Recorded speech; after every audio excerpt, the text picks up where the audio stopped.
अस्सलाम वालेकुम everyone, hope you all are doing great. तो स्टार्ट करते हैं। आज पाइथन के input and output cover up करते हैं। उससे पहले मैं थोड़ा सा पाइचाम का लेआउट बता दूं जो हमने लास्ट वीडियो में इंस्टॉल किया था। तो याद रखने वाली चीज़ें अभी ये हैं कि क्योंकि इसमें काफ़ी सारी चीज़ें अभी हम वो सारी तो कवर नहीं करेंगे, जो इंपॉर्टेंट चीज़ें वो मैं आपको बता दूँ।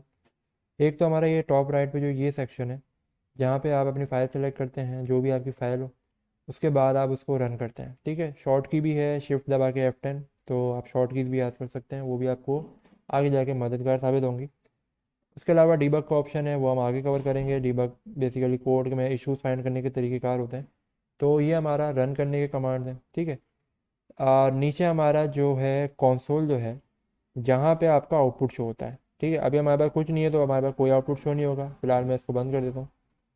तो यहाँ से और अब लेफ्ट साइड पे फाइल में जाके आपको न्यू प्रोजेक्ट बनाना होता है सबसे पहले। ठीक है, अब मैं अपने पास बना लेता हूँ, लेट से पाइथन प्रोजेक्ट 2 या जो भी है। और फिलहाल के लिए मैं इसको अनचेक कर देता हूँ। ठीक है, तो ये हमारा एक प्रोजेक्ट क्रिएट हो गया। अब लेफ्ट साइड पे आप देख सकते हैं पूरा एक सेक्शन आ गया। ये हमारा प्रोजेक्ट हैंडल हो रहे होते हैं, यहाँ पे सारी फाइल्स और ये सारी चीज़ें। प्रोजेक्ट में हमारी मल्टीपल फाइल्स होती हैं। ठीक है, तो अभी ये जैसे एक प्रोजेक्ट है खाली, इसमें कोई फाइल नहीं है, तो अब हमें फाइल स्टार्ट करनी है। और ये जो आपका सेक्शन देख रहे हैं, यहाँ पे हम अपना कोड टाइप करते हैं। तो अगर मैं फ़ाइल बनाऊँ यहाँ से, तो वो राइट क्लिक करके आपका पाइथन फाइल बनानी है मुझे। तो यहाँ पे मैं फ़ाइल का नाम दे देता हूँ। ठीक है, तो यहाँ पे फाइल क्रिएट हो गई। अब यहाँ पे मैं जो भी टाइप करूँगा, ये बेसिकली मेरा एडिटर है, और इसका आउटपुट जो भी होगा वो मेरा नीचे आएगा। ठीक है, मैं रन करके देखूँ तो ये मेरा आउटपुट आएगा। ठीक है, यहाँ पे हमारा आउटपुट शो होता है। और अभी मैंने कुछ नहीं लिखा है, तो ये बेसिकली कुछ भी नहीं आ रहा, और ये लिखा रहा है process finish with exit code 0। It means के प्रोग्राम चला, प्रोसेस किया और आउटपुट दे के ख़त्म हो गया। और जो कि आउटपुट नहीं था, तो जस्ट ये सिंपली ये इंडिकेशन दे के ख़त्म हो जाएगा। ये इंडिकेशन का मतलब ये है कि आपका कोड बिल्कुल सही चला है। ठीक है, तो चलें आगे कवर अप करते हैं। बात करते हैं इनपुट की। तो इनपुट हमारे बेसिकली जैसे नॉर्मल वर्ड में अगर मैं कहूँ डेटा गेट करना है यूज़र से, सिमिलरली प्रोग्रामिंग में भी यही सेंस बनाते हैं। और इसको यूज़ कैसे करते हैं वो हम इस तरीके से लिखते हैं। ठीक है, input and bracket, opening and closing bracket, तो ये हमारा तरीक़ाकार है इनपुट लिखने का। ठीक है, अब अगर मैं प्रोग्राम को रन करूँ, तो अब कुछ शो नहीं हो रहा क्योंकि कोड ख़त्म नहीं हुआ है। ठीक है, अब अगर मैं कुछ ना कुछ यहाँ पे टाइप करके देखूँ, तो ये बेसिकली अब हरे कलर से आ रहा है, क्योंकि ये क्या है, ये हमारा इनपुट टैग में जा रहा है जो हमने यहाँ पे यूज़ किया है।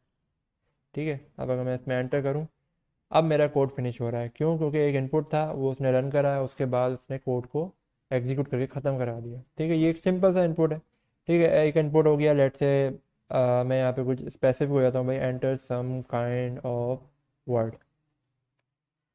ठीक है, अब इन दोनों इनपुट में क्या फ़र्क है? ये इनपुट बेसिकली मीनिंगलेस था, इसमें कोई इंडिकेशन नहीं थी कि मुझे क्या इनपुट करना है। बस एक इनपुट है, एक कर्सर ब्लिंक हो रहा है, कुछ ना कुछ इंसर्ट कर दो।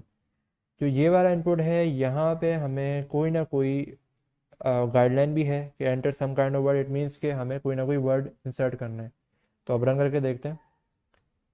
तो अभी भी आप देखें, पहला खाली कर्सर आ रहा है। और दूसरी चीज़, ये प्रिंट, ये आउटपुट में शो ही नहीं हुआ। क्यों? क्योंकि पहला वाला इनपुट अभी भी रुका हुआ है। तो इनपुट हमारे दो काम करता है, एक तो डेटा गेट करता है यूज़र से, दूसरा आपका कोड को स्टिल कर देता है।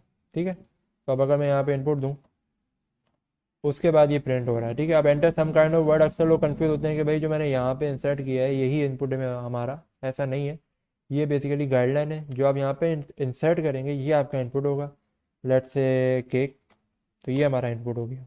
ठीक है, अब process finish with exit code 0, it means अब हमारा कोड एग्जीक्यूट हो गया। अच्छा, यहाँ तक आई होप क्लियर हुआ होगा। इसके बाद एक और चीज़ मैं बात करूँ, इनपुट अब हमने ले तो लिए, बट जाहिर सी बात है इनपुट लेने का मकसद यही होता है कि हम उसको कहीं ना कहीं यूटिलाइज़ करेंगे या कुछ प्रोसेस करेंगे। ठीक है, तो अभी उसको अगर मैं यूटिलाइज़ करना है, यही सेम चीज़ आपको अगर मैं लिखूँ, तो अब मैं इसको किसी के अंदर स्टोर कर देता हूँ। लाइक एक वेरिएबल है ए के नाम से। ठीक है, ये हम आगे कवर करेंगे क्या होते हैं।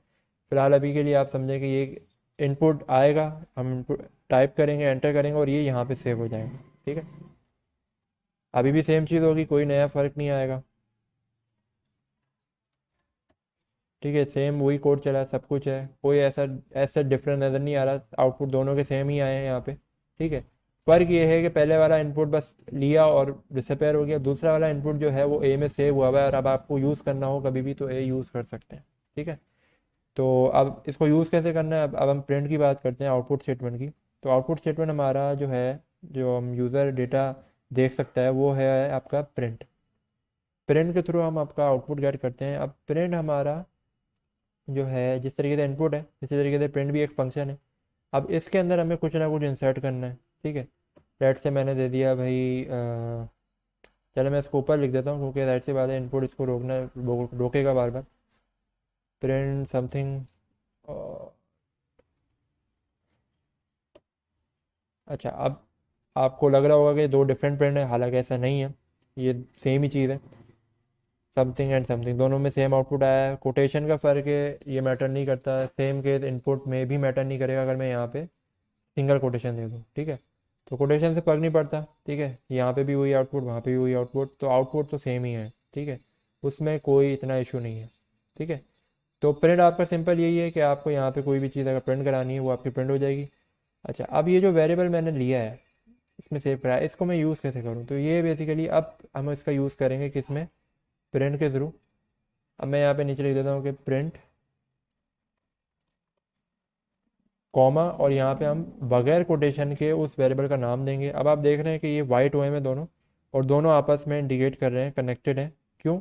अब डबल कोटेशन में आप जो भी देते हैं वो उसको कंसीडर करता है कि भाई जैसा लिखा है वैसा प्रिंट हो जाए।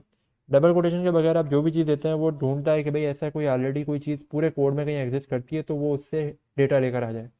क्योंकि ए मेरे कोड में ऑलरेडी एग्जिस्ट करता है तो वो डेटा वहाँ से उठा के ले आएगा। अब अगर मैं रन करूँ प्रोग्राम को,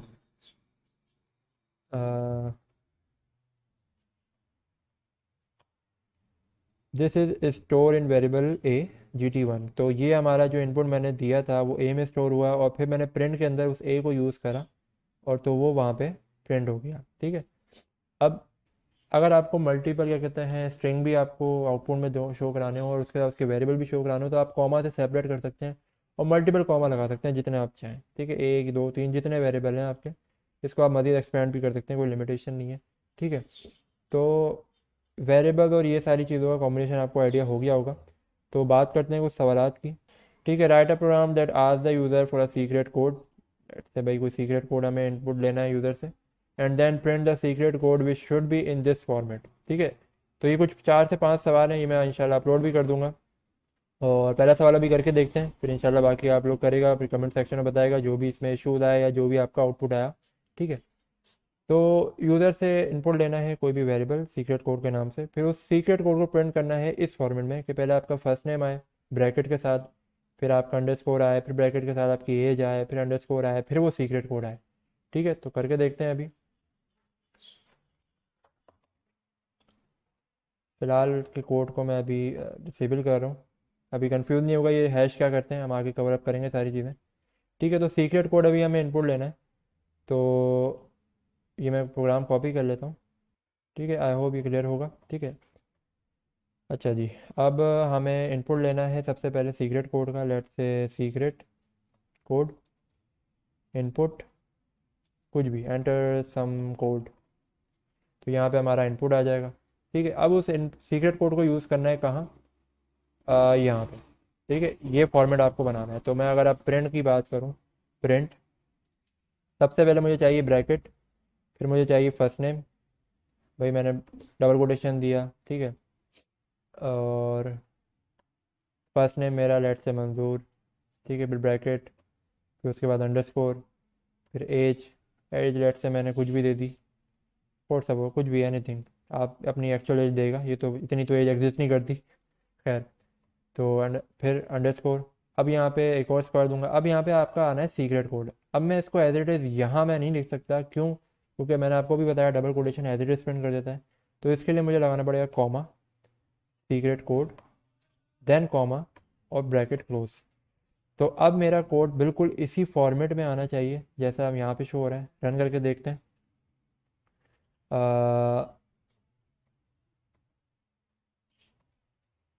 लेट से ये कोड है, तो कुछ इस तरीके से आउटपुट शो हो रहा है, नाम, एज एंड देन आपका आउटपुट, ठीक है।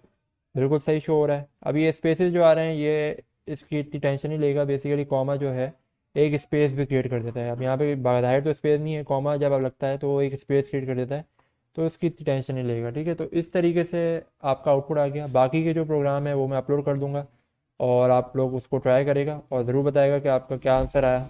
पहला वाला फिर भी इजी था, थोड़ा सा और आपको चैलेंजिंग है, सेकंड और चैलेंजिंग, थर्ड और फोर्थ और उसी तरीके से फिफ्थ मज़ीद चैलेंजिंग है। ठीक है, तो इस तरीके से आप करेगा, बताएगा फिर आउटपुट आ रहा है या नहीं आ रहा है। मैं आप कोड भी अपलोड कर दूंगा, कोई सवाल हो इसके वाले से तो ज़रूर पूछेगा। बाकी दुआ में याद रखिएगा। जज़ाकल्लाह खैर, अल्लाह हाफ़िज़।